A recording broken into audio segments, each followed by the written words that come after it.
Alright, welcome to this video. Today I'm going to be talking about the way that I process my film using the Epson V550 scanner.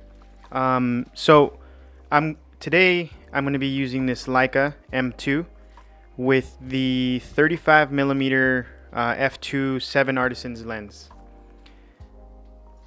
Now the main focus of this video is to check to see what the focus looks like and my first impressions of using this lens and camera. Now I've never used this camera before, but it's actually my buddy's camera. He wanted to adjust the lens on there because it was back focusing. So I brought it home, did a few test shots, and I adjusted the I micro adjusted the focus as it was back focusing.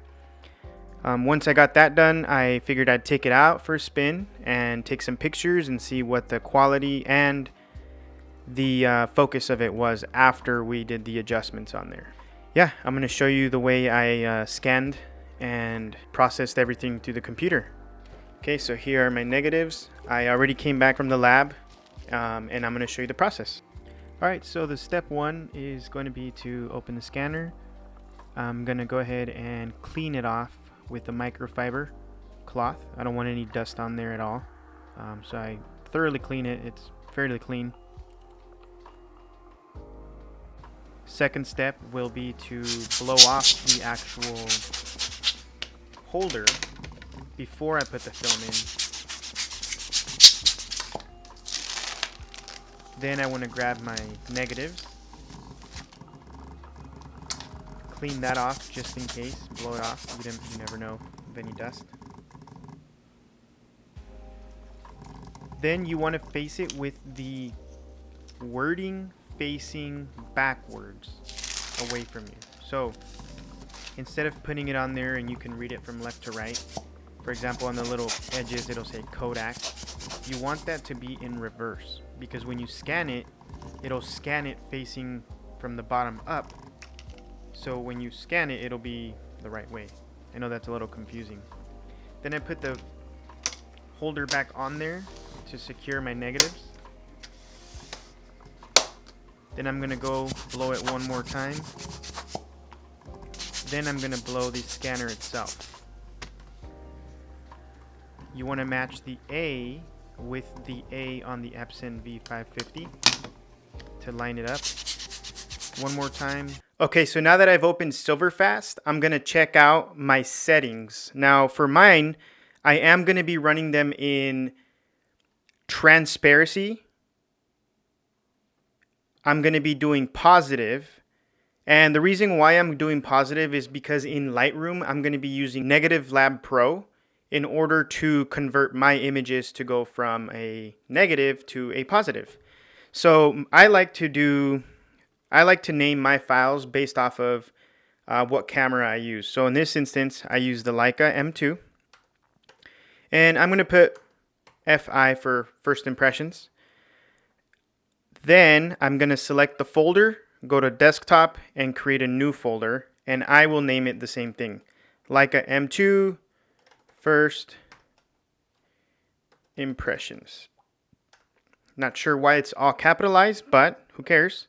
Hit create, and then I'm going to click on open because I am selecting that folder where I want all of my negatives to go.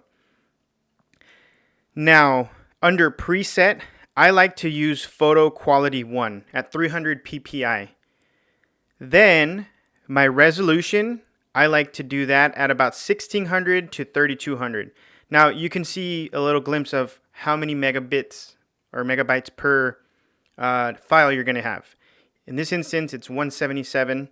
It's a little too high. I don't really want to waste that much memory, so we'll cut it down to 47 megabytes per negative. After that, I leave everything else exactly the same.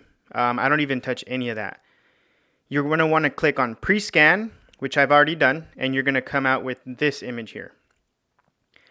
Then it's very important that you follow this first step. The first step would be to get your red square and line it up before you duplicate any of your red frames. Now it's important because you want to have all of your settings in there first before you duplicate it. That way when you duplicate your red frame, all of the settings are also duplicated. It's happened a couple times where I've put a bunch of red frames and I start to mess with that first. And then I go in and I scan them, and they're scanning at about 70 kilobytes per negative. And that's because I need to adjust the first one so that it copies to all of them. So I'm just going to do a rough estimate. Right about there is good. Then I'm going to click on the frame button. Then I will add and click duplicate. And then I would just paste it down to the one underneath it. Right about there looks good. And then here I can just put Control D to create another duplicate as a shortcut. And I'm going to do that to all of my images. So there we go. Once I've copied every single picture on there, I'm going to click and hold scan so that you get this second menu option here. And then you're going to hit on batch scan. Once I let go, it'll be on the folder that I created. Then you can hit on scan. And we'll give it a few minutes, probably about 20 minutes it'll take to scan all of this, to be honest. And then I'll see you guys back in a little bit and I'll show you the final results. Okay, now that we're done scanning all the film, we are going to open up Lightroom, and then we're going to hit import. Look for the folder that you just created. For me, it is on the desktop. I like to do mine at 1:1. Click import, and we'll wait for them all to import here. And from here, I'm going to select all of them. Now this is important because now we're working with Negative Lab Pro. We're going to jump into File, Plugin Extras, Tiff Scan Prep, Linear, stack with original, and click Make. Now it's going to prepare the 22 files that I've scanned. Okay, so now that the images are inside of Lightroom and they've been processed and scanned, and now we prep them through Negative Lab Pro, the Tiff Scan Prep. Now the first thing I want to do is click on Develop. Once I'm in Develop, I'm going to go ahead and go to File, Plugin Extras, Negative Lab Pro. And here is where the magic happens. It should detect everything automatically. It is definitely a TIFF scan. I like my color mode to be Noritsu. And then pre-saturation, I just leave it at default with 5% border buffer. Click on Convert Negative. I just got an audio message. I'm going to have to block that out now. And there is the scan. Now here is where I can adjust all my settings. Now I personally like the way it looks straight off, just scan, and maybe the color, I might want to warm it up a little bit. Other than that, it looks great. So I'm just going to hit apply. And now if I want to do a batch scan, if I want to do a batch to all of them, then I can press Control N for Negative Lab Pro. And once I convert, it's going to convert all 21 negatives at once. Okay, once I hit apply, I jump into my first image, go under Develop. Now that the images have scanned over and I've already prepped them the way I like them, to my liking, here is the final results. I'm just going to go through them one by one. And I pretty much nailed the focus on this, so the lens is doing a pretty good job at once we already focused it. And here obviously you can see I was focusing on the woodlark part of the image. I think this one I focused to infinity, and this was like at f11, I believe. This one, same thing, I was checking out the infinity focus on this one. This here I actually focused on right where the ladder here and this part of it is. These two is where I was focusing at. Here, this was kind of a quick shot. I tried to focus on the people walking, but they were walking away and I was actually walking backwards on this shot. So I kind of missed focus on this one. This one is one of my favorite images. As you can see, I was focusing on that building in the back. Here I actually focused right on the O, and I think I nailed the focus pretty well on this one. This is infinity focus. Really, my focus here was to get the building and the flag in the back, but the flag in the back it's not very visible on this one. Here I walked in to grab some coffee.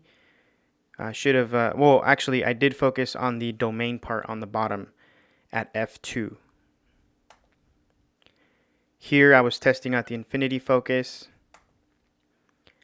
Here as well I focused on Broadway. I was testing out the focus specifically on this shot, and I actually think this came out pretty good. Maybe I could warm it up just a tad bit, but other than that it looks pretty good to my liking. This one here I just kind of wanted to shoot the roll. I had about 3 images left, and so I just pointed it up and I was like, oh, that looks pretty cool, I'll see what comes out, and this is what came out. So okay, this one was right as I was walking, and I just happened to see the building right in front of one of the film cameras that I go to develop my images, and I just really liked the way this looked, and specifically this lantern street light. I really liked that it was very contrasty against that building, and so I personally really liked this image a lot. As a matter of fact, I probably might want to warm this up just a tad bit. This one I was just trying to blow through the roll. And same building across the street from the film camera store that I go to. And this one here specifically, the flag is exactly what I wanted to get. And I think I did a pretty good job at capturing the flag the way I wanted it to. And that was it. That was the last image. So yeah, that was the process from beginning to end, from as soon as you get your negatives back and scanning them and putting them on the computer. So yeah, thanks for watching.